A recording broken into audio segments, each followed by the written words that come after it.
Thank you guys for I'm back. having us. Sorry about there's that. Don. There he is. We were just about to get started. But go right ahead. All right, perfect. So Don already did the introductions.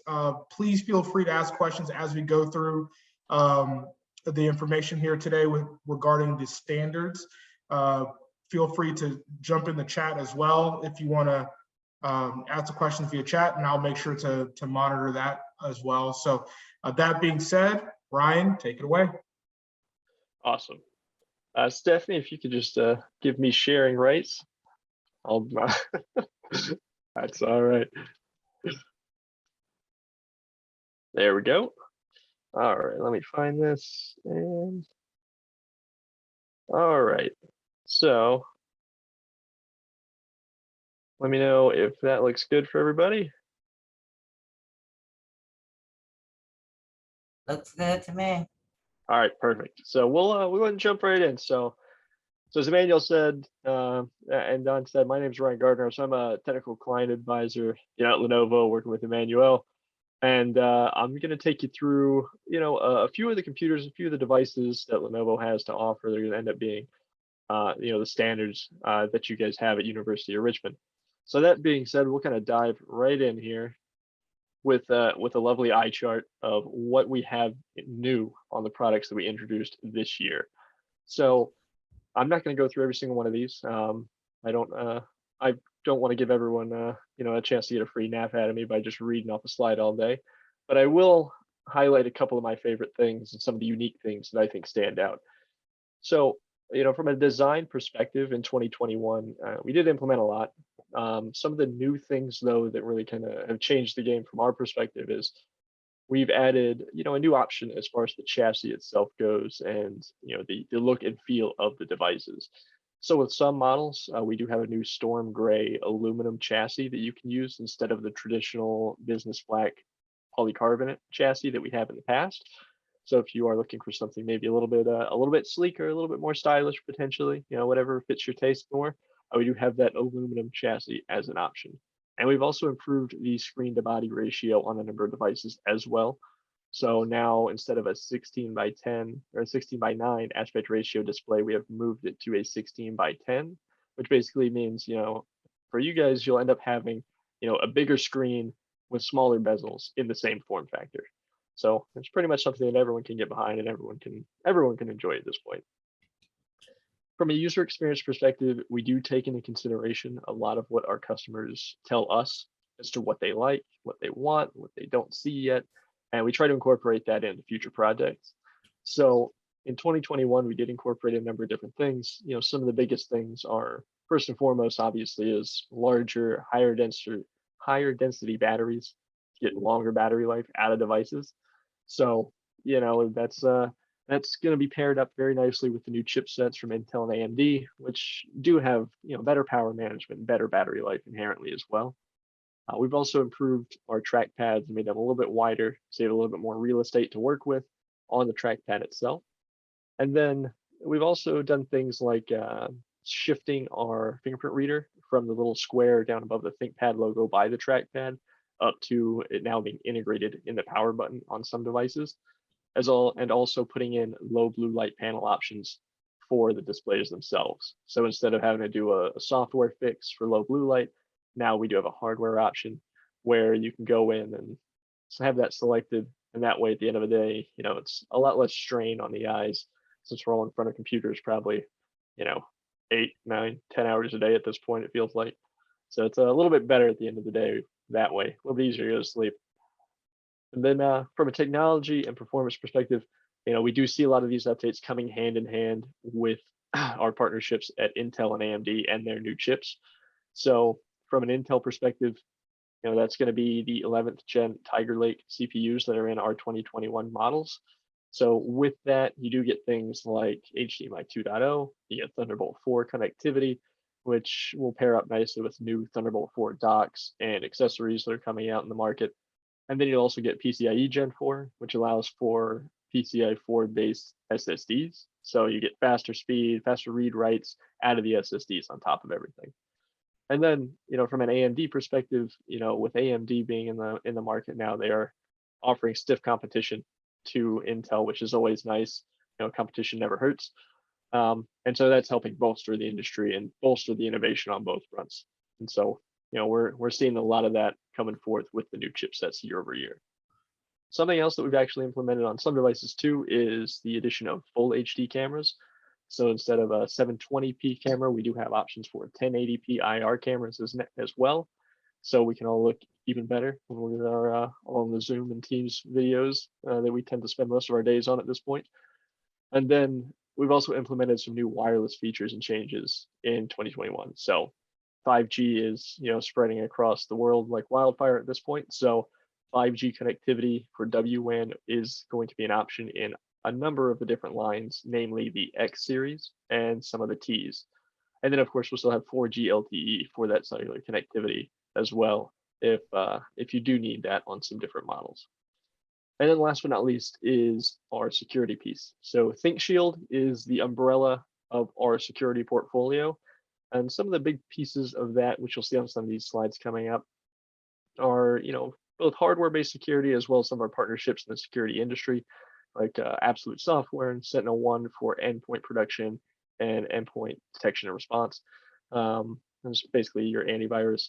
So, we do have a large security story, a powerful security story, and all of our devices, they do serve NIST compliance as well.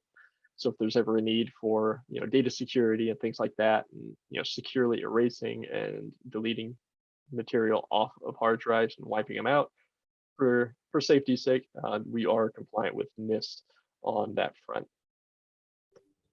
So to get into kind of the meat of things here, X1 Carbon is really our kind of top tier, the premium of premium ThinkPads that we have. It is a testament to really all the new bells and whistles every year that come out. So this is the 9th generation of the X1 Carbon now, and it's getting all the new features that we saw on that previous slide. So the X1 Carbon itself, it's getting the 16:10 aspect ratio display. It's getting new speakers, new display options, low blue light panel, and it can now support up to 32 gigs of memory instead of 16 of previous generations. And of course, like I said, it's getting new connectivity options as well, and a lot of the other features that we've already discussed. Now, when it comes to security on this, there's something I did want to hit on in particular on that bottom bullet point, being the self-healing BIOS. So this is a nice security feature that we've been building into our ThinkPads over this generation and last. It is basically us storing 2 copies of BIOS on your ThinkPad at once. So one is going to be a known valid good state. It's the latest at the time of the BIOS that you have loaded on the device from Lenovo. But if you go and try to push an update, for instance, and let's say that maybe you don't do it, but somebody maliciously does so, someone has access to your device, maybe in person or remotely, and they try to update your BIOS with some less than valid versions of it, this would offer a way to mitigate that. So when it tries to upload and tries to apply it, it'll recognize it's not valid, and they will be able to automatically roll back to a known good state. And then on top of that, if you have a power failure or something like that in the middle of a BIOS update, this would also allow you to roll back to the known good state without having a brick for a device after the fact. So it's a good way to mitigate a lot of risk. It's a good piece of security story, and is something that we're expanding out into the entire portfolio, actually. So to give you an idea of really the changes from past to current generation of X1 Carbons, Gen 8 was the 2020 model. The Gen 9 is now the 2021 version. And everything you see on that right-hand side in blue is going to be new and different. So when we look at that, there is a fair amount of blue over there. So a lot of that comes from slightly different dimensions, slightly different weights, different display options, a lot of those being, the low blue light, and different options that kind of come into play there. And then, of course, the updates from a CPU perspective being Tiger Lake, being the new generation of CPU. So we do everything that comes inherently with that as well, faster memory support and more memory. And then if we continue just kind of looking throughout this, you'll see a lot of other features like Thunderbolt 4 and the new USB functionality with USB ports, USB-C to Ethernet dongles and things of that nature. And then things like the fingerprint reader being moved to the power button and all the new features there. If we look at the X1 Yoga, it is very much similar to the X1 Carbon. It is going to end up being, for all intents and purposes, the 2-in-1 version of the Carbon. It's got all the new features, all the new bells and whistles, the new displays, the new memory capabilities, the fan moving from the right to the rear, things like that. But it is still that yoga form factor. So this is really the premium, most powerful top tier yoga device that we offer. And it still has the garage pen inside. So if you do prefer to use your device to take notes by hand or anything like that, to flip it around and jot down a couple quick notes here or there, or mark up a document, this is still a great device to knock that out as well. And so if you look at, once again, kind of the gen to gen comparisons, Gen 5 to Gen 6 in this case, it'll be a very similar story. So we will have a little bit different as far as the materials that go into making this one. So we will have now a fully aluminum chassis this year versus a partially aluminum chassis last year with the different covers to make it up. And then we'll also have, just like the X1 Carbon, a lot of new things like new displays, the new CPUs, everything that comes inherently with that, as well as improvements in battery life as well. So this is a good testament to show really the battery changes that we made year over year. Previously, we had a 51 watt hour battery that when you looked at Mobile Mark 18 benchmarking, anywhere from 12 to 7 hours, depending on configurations, power profiles, things like that during the testing process. So we've upped it to a 57 watt hour battery this year, and you're seeing up to 15 hours based on the same benchmarking tools. And I'm remiss if I didn't say that benchmarking is only a kind of a guideline more than anything. Mileage will always vary when it comes to battery life, sadly. So if you're on battery and we're on a Zoom call or a Teams call for a couple hours, it's going to drain pretty quick, especially if we have video turned on. But it does give you a good idea of the improvements that are being made. And then on top of that, a lot of the other adjustments and uplifts that we've seen with the X1 Carbon, like the Thunderbolt 4 and things of that nature. So one thing that you will notice on this is when it comes to docking, I'll see if I can't use a laser pointer here. But when it comes to the docking story, we are doing Thunderbolt 4, and you see that side mechanical docking is crossed out. And that's because we are moving away from mechanical docking. I just want to make sure that everybody is aware of that fact. The cable docking is the go-to strategy at this point, whether by USB-C or by Thunderbolt.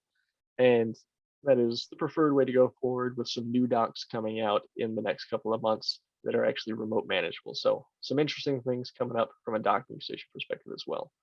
But to keep going along through this, we also have the T14S. So the T14S is, as it says right there, it's kind of our corporate gold standard, so to speak. This is really kind of our core ThinkPad. This is the really kind of the most robust and the most popular ThinkPad in the market that we have, and for good reason. It's the right size of a 14-inch display, and it will be getting in this generation, Gen 2, it will be getting most of the features that we saw on that main slide. Some notable things to mention here is, just like the others, we will have an option for that aluminum chassis, the Storm Gray, up to 32 gigs of memory on this as well. And then again, 5G connectivity, things of that nature. And something that I haven't mentioned yet is human presence detection. So you'll see that under security. If you're not familiar with human presence detection, it is basically using an IR camera on the device, and you can get up, walk away from your device, it'll recognize that you left, it'll lock the device, and then when you come back, sit back down, using Windows Hello, it'll recognize you and lock you back in automatically. So, some features like that that are really cool, really interesting, useful features that are being built in to all of our ThinkPads as we go from generation to generation. And so looking at kind of what's new this generation with the T14S in particular, we see a fair amount of blue on this slide as well in the Gen 2 column. So, different cover options, different screen to body rate, or the same screen to body ratio in this case. It is still sticking with the 16:9, but we would probably expect that to change in the next gen. But short of that, it's a similar look, similar feel to what we had in Gen 1. And then, of course, the internals would all be refreshed with Intel Tiger Lake CPUs and everything that accompanies that, as I've mentioned before on the Carbon and the Yoga and the X13s. So on top of that, this is going to be one of the ones where you'll have some different options connectivity as well, and you'll have all the new security features, biometrics baked in that we saw on that slide, such as the fingerprint reader on the power button and the human presence detection and things like that. So there is a sister product to the T14S, and that would be the standard T14. So the T14S stands for slim. Standard T14 is a little bit thicker. It's a little bit heavier, but form factor wise, it's going to have the same look and feel for the most part. Some of the biggest differences between this and the T14S is the standard T14 in this generation will only be getting an internal refresh. So it won't be receiving, all the new features, all the new bells and whistles from that initial slide, but you'll still be getting the performance increase and everything that you would expect from the new chipsets from Intel and or AMD. So one new thing is this will actually have the aluminum option as far as the color and style goes. But other than that, it will be the same look and feel from past generations. But again, you are getting a pretty significant boost when it does come to performance. For instance, with the Tiger Lake CPUs, you're seeing a pretty significant boost year over year from a CPU perspective. And in particular, we're seeing a very, very significant increase in the integrated graphics, which not only applies to obviously, like graphics intensive applications, but also applies to just the traditional, office-based work applications like the Words, the PowerPoints, the World, Excel, things of that nature too. A lot of those can take advantage of GPUs and integrated graphics to help accelerate and power them a little bit better. And it's no exception with the new Iris Xe graphics from Intel, as long as you're using dual channel memory. So, as long as you have both DIMM slots populated, you'll have the best performance possible out of these CPUs. And then if you do need a little bit more performance out of these, there is the option to also add a discrete graphics card, an MX450 GPU, which will be a little bit of a step up also in comparison to the integrated graphics. So if you need a little bit more power, that's another option that you do have. And then on top of that, this will still be receiving, a number of the new updates from Intel's front as well. So, Thunderbolt 4 connect to new Thunderbolt 4 docks and things of that nature as well. And then gen to gen, there is a significantly less amount of blue on the right-hand side of this, and that's just because it is just only getting the internal redesign, the internal refresh, and not the physical changes that we've seen on some past models. So short of that, that is the main features for the T14 Intel. And then the T15 is pretty much the larger version of the T14. So obviously, when it comes to it being larger, it's going to have a bigger screen, a little bit more weight to it, about a half a pound or so, closer to 4 pounds in weight than the T14 would be. But you'll also get a full size number pad off to the right hand side of the keyboard, things like that if that's important for you in your workday. And then on top of that, you'll have a lot of the other options from the T14. So from a configuration perspective, you'll be looking at really the same choices, with the exception of the physical size, but internally the same processors, the same type of performance you would expect in that larger form factor. So if a larger screen, a larger keyboard, and things like that are what's important, this would be the way to look. And so if we look at the gen to gen, once again, just like the T14, this one will be just the internal refresh and physical redesign, like I mentioned. So you'll see, the new chipset, the new Tiger Lake, you'll see the new graphics card options, and you'll see, the new Wi-Fi and things of that nature at the very bottom as well. But then the last piece that I was going to hit on for us today is going to be the desktops. So when it comes to desktops, there's a few things to note on the shift of generation to generation. So we do have the Gen 2 of our M series desktops. So the M70Q, the M90Q, and they will be using the Rocket Lake CPU. So that's 11th gen Intel, the 10th gen Comet Lake, is actually where we tend to recommend a lot of people to stay for the time being, just because the way that Rocket Lake has rolled out from Intel has been very slow. And with Alder Lake, the 12th generation, right around the corner, we tend to advise sticking with Comet Lake, as we do have the plan of record at Lenovo to continue that, to continue selling that, to continue supporting that through Alder Lake anyway, and into Alder Lake, I should say, and then just transition to Alder Lake when it makes sense. Especially because if you see anything out on the web, from a benchmark perspective and performance perspective when it comes to Alder Lake, in particular, when you're running an Alder Lake CPU on a Windows 11 machine, the performance is much better than what you would get if you were to transition to a Rocket Lake CPU anyway.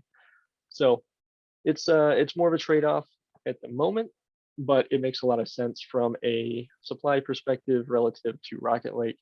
And really, if you felt like you did need the performance of a Rocket Lake CPU with everything that entails, we would probably want to have a conversation more around the workstations anyway, as that would be more performant. You would probably need something a little bit more than you might find in a traditional desktop. Now, that being said, we are bringing a lot of features from ThinkPad over to the desktop line. Things like the self-healing BIOS that I talked about earlier.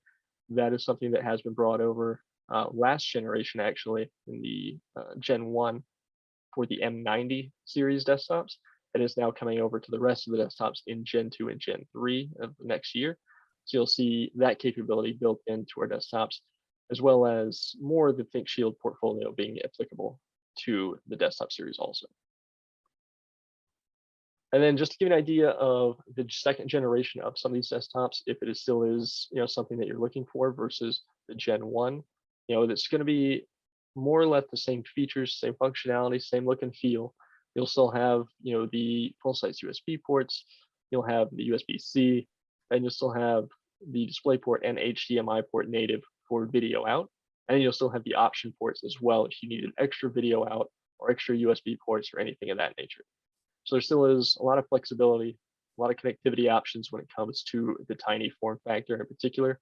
And they still do have the option to slot into like the tiny in one monitors and things like that to make an all-in-one seamless experience. But I know that was extremely high level, short, sweet, to the point. I'm more than happy to go through, answer any questions, anything like that we have, anything you want to hear more about, dig deeper on. So I have a question. Open for them. Yeah. Somebody asked about blue light. Yep. Our standards doesn't support it, but is that an option they can get if they want blue light? So for certain devices, yes, low blue light is an option. It just depends on the device in question, whether or not that option is actually available as a panel. So T14 and T15 specifically. Oh, T14, T15. I don't believe so on those ones. Yep, I believe it's only for the X1 Carbon and X1 Yoga. Yeah, I believe so right now. Yeah. Yeah. But I would expect that I would expect in the future for that to start branching out more and more. I know we're seeing it more and more in standalone monitors, as things go on, and a lot of this technology is, it rolls out throughout the portfolio. Yep, and we had one more question about cameras on desktops. So typically cameras and mics are not included on the Tinies. Typically those are included on the monitors. And I believe Stephanie mentioned that external monitors are provided, and external speakers are provided. And then if from a camera perspective, Lenovo does offer several cameras, but I would have to assume that would be outside of the typical standard. Correct. Yeah. That would be outside of the standard. Yeah.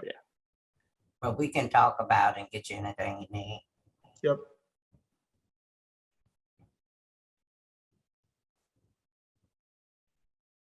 Let me make sure. I think there's one more question. Let's see if I'm missing any more questions. Yeah, I mean, if anyone's got a question, feel free to hop off mute if you want to and ask away. Yep. More than happy.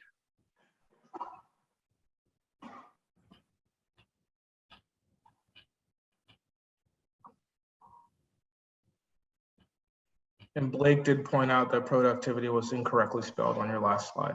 Oh my God, thank you. I wish somebody would have pointed it out in my first session today. Oh, we was interested in listening at your hardware. Oh man, now I got to go back and fix that immediately. Oh man, Produce. Oh man, that's not close. There was an attempt. Let's see. Thank you for that. Appreciate it. So the new version of X1 Carbon is touchscreen. Mhm. To Aaron. Aaron asked a question in the chat. Yes, yes, she Absolutely. asked that question, but we're offering the 14-inch, the 15-inch, and the yoga. We had more people that wanted it non-touch. Understood. Understood. And then confirming the X1 Carbon has an HDMI port. So Yes. yes, it does. And I think I think Chris was asking a question if you could get that with a number pad. The X1 Carbon. So no, the X1 Carbon, since it's in a 14-inch chassis, it does not have the additional 10 key number pad. You would have to go to T15 to get that. Mhm.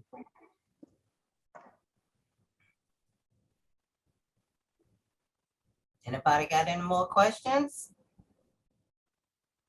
Yeah, anything at all. Always happy to answer questions and help out any way we can. Anything Lenovo related. Yep. Thank you all for your time. Absolutely. Oh, thank you. Thank you for catching my typo.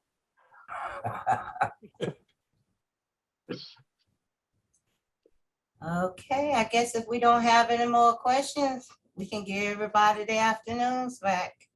Hey, Stephanie, quick question. Okay, That yoga, the X1 yoga, does that come in the storm gray? It does. Yes. Thank you. Sure thing. You're welcome.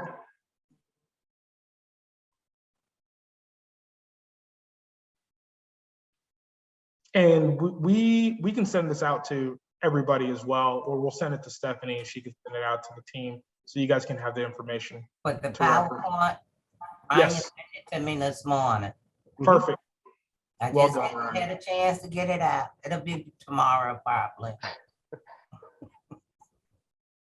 Perfect. Thank you, Ryan. Yeah, no problem. Okay, if that's all. Thanks a lot, guys, and everybody you, enjoy everyone. their evening. Thank you. Okay, Stephanie, you, this guys. is me to you. Is it possible to get the Mac version that went out today? Because I missed the first few minutes and I know there are a lot of questions about the visualization. I will ask, but they aren't as forthcoming with their information, but I'll ask and see if I can get it. Was it recorded? No, they wouldn't Oh. allow us to record it. Okay, well then I might end up having some more questions for you about the virtualization for Windows. That's fine, that's fine. Okay. Okay, Sorry, I missed that. All right, thanks. okay, thanks. See ya. Bye, Thank you. everyone. Bye.